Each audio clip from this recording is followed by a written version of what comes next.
Nesse vídeo eu decidi analisar a carteira de investimentos do Léo Alves, o criador do canal Geração de Dividendos aqui no YouTube, que tá toda disponível no quadro dele lá, o chamado Café ao Milhão. Será que o Léo tá investindo bem? Será que eu faria igual? É isso que a gente vai ver no vídeo de hoje. E antes de qualquer coisa nesse vídeo, se você, Léo, tá assistindo esse vídeo ou qualquer um das pessoas que conheçam ou não o Léo, cara, eu queria te dizer que você tem uma história exemplar mesmo. O cara decidiu fazer uma transição de carreira, basicamente, entre o mundo da medicina, de onde ele veio, para virar um criador de conteúdo digital de investimentos aqui no Brasil, no YouTube. Eu sei como é essa jornada. Então, só por isso você já merece muito respeito. Sem falar que a didática do Léo simplesmente é uma das melhores que a gente encontra nos canais de finanças hoje em dia. Tô te falando tudo isso porque certamente o Léo não chegou onde ele tá à toa. E ele tem hoje um trabalho muito relevante na elevação de consciência de educação financeira no Brasil, que todos nós, canais do YouTube, empresas por aqui, pregam de forma energética. O intuito desse vídeo aqui, como a gente já fez com outras figuras do mercado financeiro, o Thiago Nigro, o economista sincero, o próprio Bruno Perini, é pegar puramente o portfólio de investimentos do Léo e analisar como se ele fosse uma pessoa desconhecida, aplicando os conceitos sistemáticos que a gente criou aqui no Clube do Valor e que a gente usa para analisar dezenas e dezenas de carteiras de investimentos todas as semanas. Dito isso, vamos direto para análise, e toda análise de carteira ela tem que começar pelo que eu chamo de macroalocação aqui com você, que nada mais é do que o peso em porcentagem que a carteira de investimentos tem em cada classe de ativos. No caso do Léo, o que a gente tem é esse print aqui, ó, que eu tirei do vídeo mais atualizado dele. Basicamente 40% da carteira dele está em ações do Brasil, 39% ali em fundos imobiliários, tem quase 11% em tesouro direto, que envolve renda fixa de curto prazo, atrelado ao CDI, 3% da carteira está em cripto e um pouco mais de 6% está em ETFs, que pelo que eu vi ali são alocações de ativos internacionais, então assim a gente considera. E aí, antes da gente seguir, eu preciso te dizer a informação mais importante desse vídeo. Por que é que se começa uma análise de carteira pela macroalocação? Não é porque eu quero, porque eu gosto, porque eu acho que é certo. É porque um cara chamado Roger Ibbotson, que ele tá aparecendo aí na tela para vocês, que eu já falei dele dezenas de vezes aqui no canal, que dá aula lá na Yale University desde 1984, autor de livros muito relevantes, inclusive no mercado financeiro. Em um estudo recente, o professor Roger resolveu se perguntar o que é que faz mais diferença na vida do investidor no longo prazo. E a resposta principal é que em mais de 91% da performance dos investidores é explicada pela macroalocação, pelo asset allocation. E é por isso que, baseado em dados e estudos, a gente sempre começa as análises por essa dimensão. É a boa macroalocação que vai te permitir que você compre ativos na baixa, quando eles estão baratos, e venda ativos na alta, quando eles normalmente estão mais caros. E aí, falando de macroalocação, eu já tenho um ponto de concordância aqui com o Léo. Se a gente for olhar para a carteira dele, ele está basicamente baseado em ativos que são comprovados historicamente por performarem bem, por trazerem retorno para os investidores, que são ali ações do Brasil, fundos imobiliários, renda fixa, ativos internacionais. Até mesmo a alocação em criptoativos do Léo, ela é controlada, tá ali em 3%. Aqui no Clube do Valor, por exemplo, a gente tem a famosa regra dos 3%,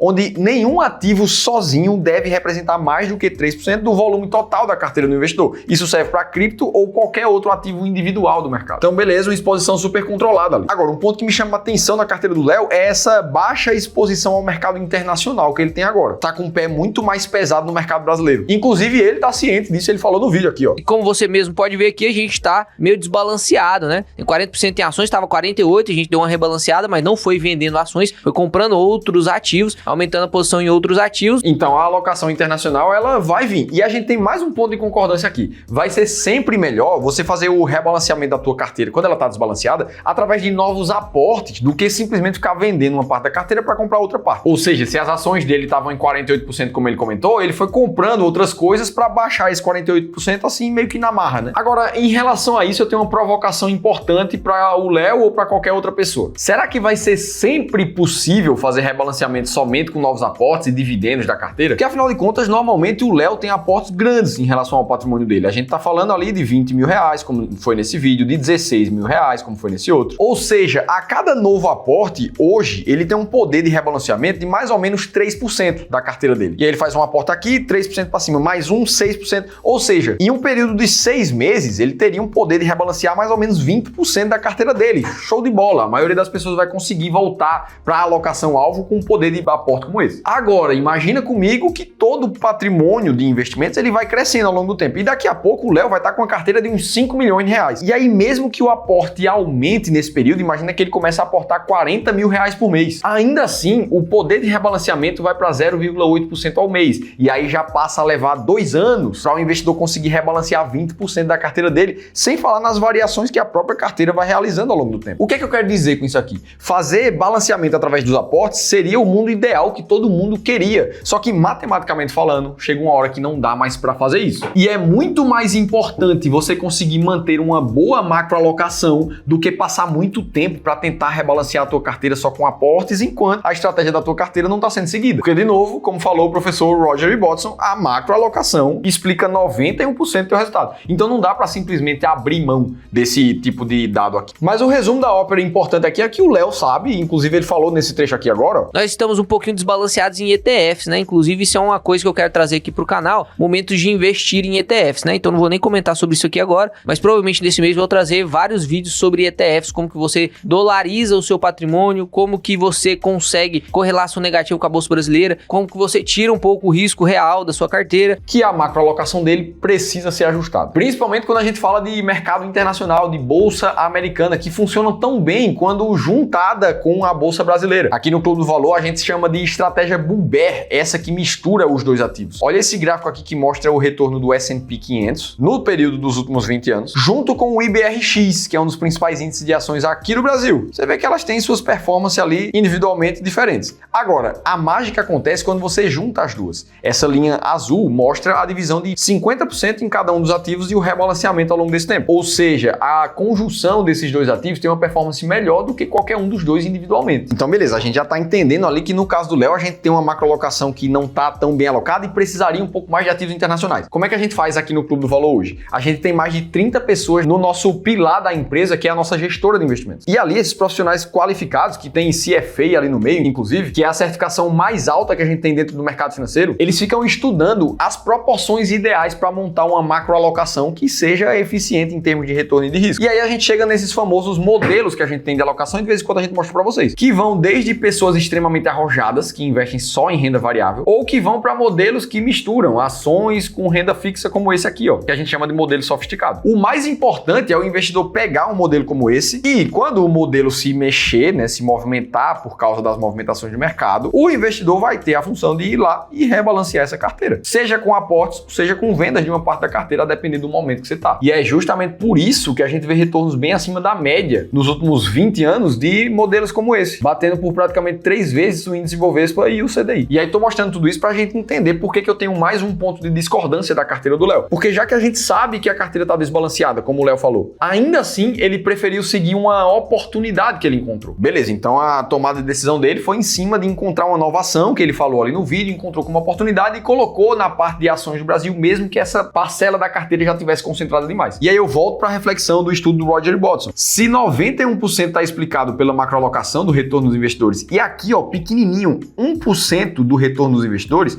está explicado pelo famoso market timing, que nada mais é do que você encontrar a oportunidade, o momento correto de investir numa ação específica. Então, todas as vezes que a gente deixa de rebalancear a nossa carteira para encontrar qual é a próxima ação que está barata e eu quero comprar, mesmo que eu não precise mais de ações na carteira, a gente está trocando 90% por 1%. Beleza, então considerando que isso aqui é uma carteira de uma pessoa desconhecida que caiu aqui no Clube do Valor, isso para nós seria um problema. A gente saber que a carteira está desbalanceada e ainda assim seguir desbalanceando a carteira. Vamos agora analisar a parte de microalocação da carteira do Léo. Ou seja, como é que ele faz para selecionar os ativos que estão dentro de cada uma das classes, quais são as ações que ele seleciona ali. E para isso ele tem um ranking próprio que ele mostra nos vídeos dele, chamado ali de geração de dividendos, né, o ranking GD. E no vídeo ele também fala que não adianta só ver o ranking e sair comprando, você tem que estudar as perspectivas, os projetos da empresa. Ele fala isso nesse trecho que eu deixei aqui também. Você tem que estudar a empresa, você tem que ler os relatórios da empresa, você tem que ver qual que é o plano da empresa, qual que é a visão, quem que é o CEO, se o CEO é bom, se ele tem uma visão para a empresa muito boa, qual que é o plano do CEO daqui 5 anos, como que a empresa quer estar daqui 5 anos, principalmente essas empresas menores. Então estudar ali quem é o diretor por trás, o histórico do cara e entender todos esses meandres ali. E depois ele começa a dar uma pincelada como é que ele faz isso na prática, passa boa parte do vídeo fazendo isso. O pessoal tá falando sobre ela aqui, né? Então, ela foi fundada em 2019, ela Fundação em Primeiros Passos, track record do Ricardo Lacerda e sócios no setor financeiro em bancos globais de primeira linha,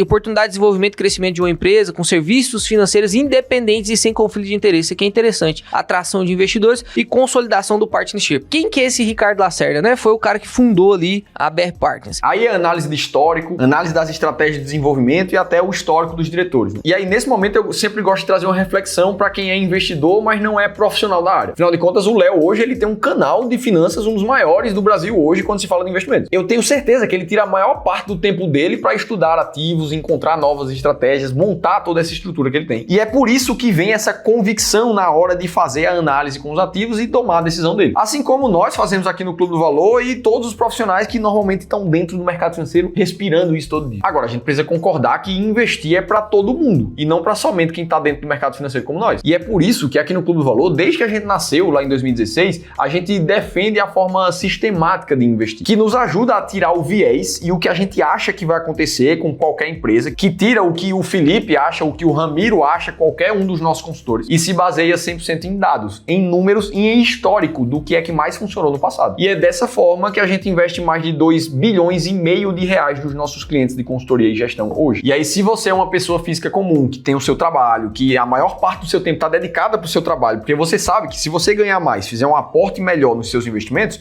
isso vai acelerar muito mais a tua jornada para a liberdade financeira. E aí, se por isso você não tem tempo suficiente ou expertise o suficiente para tomar suas decisões sozinho, ou se você acha que você está sendo enganado pelo teu assessor de investimento, porque deveria ter coisa melhor ali na tua carteira, eu preciso te convidar para fazer uma análise de carteira gratuita como essa que eu estou fazendo do Léo. Só que pro teu caso individualmente, a gente doa 1 hora de um dos nossos especialistas para olhar para você e para te fazer sair com um plano estratégico de como você pode investir melhor. Para você participar, eu vou te pedir para fazer uma leitura do QR Code que vai estar aqui na tela em algum lugar, ou no link que eu vou deixar aqui em cima, na descrição do vídeo, vai ter por aqui. Beleza, feito esse convite, vamos para a análise micro da carteira do Léo. A gente já entendeu como ele seleciona os ativos e aqui eu tirei um print ali de quais são os ativos que estão atualmente na parte de ações da carteira. A gente vai ver Vale 3, Taesa, Banco do Brasil, Sanepar, Auren, UIS, Klabin, BB Seguridade, Itaúsa, Sanepar de novo, a nossa bolsa B3 e Soja 3, além da BR Partners, que foi a empresa que ele colocou nesse vídeo aqui que eu analisei. E aí as observações aqui elas são mais genéricas, porque não existe nenhuma grande concentração de nenhum ativo específico na carteira de ações,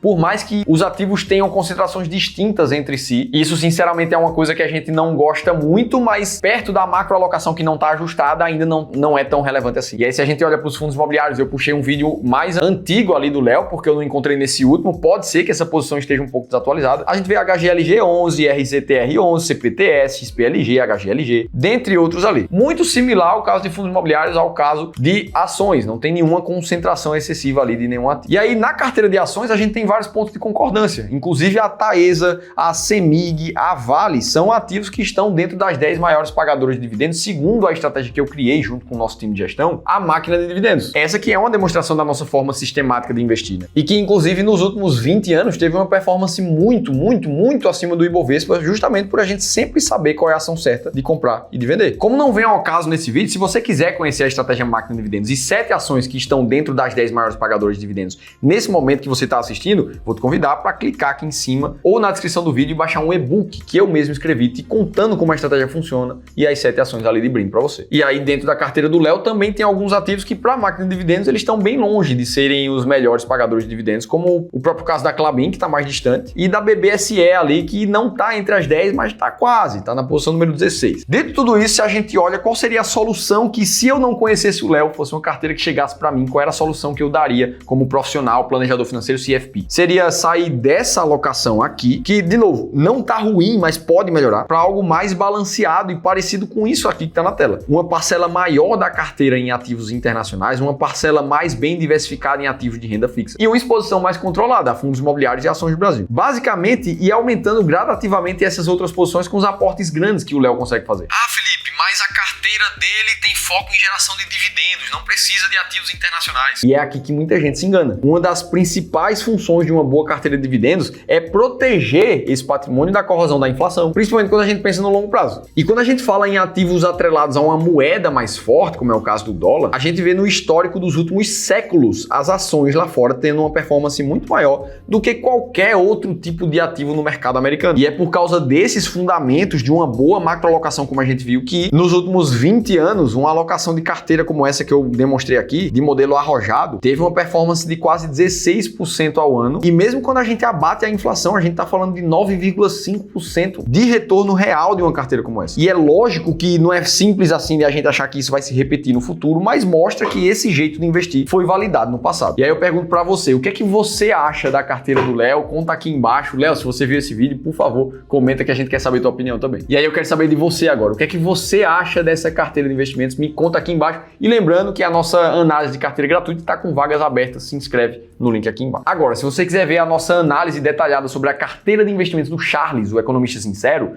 eu te convido a assistir esse outro vídeo aqui que eu te contei tudo isso em detalhes. Vou estar te esperando por lá.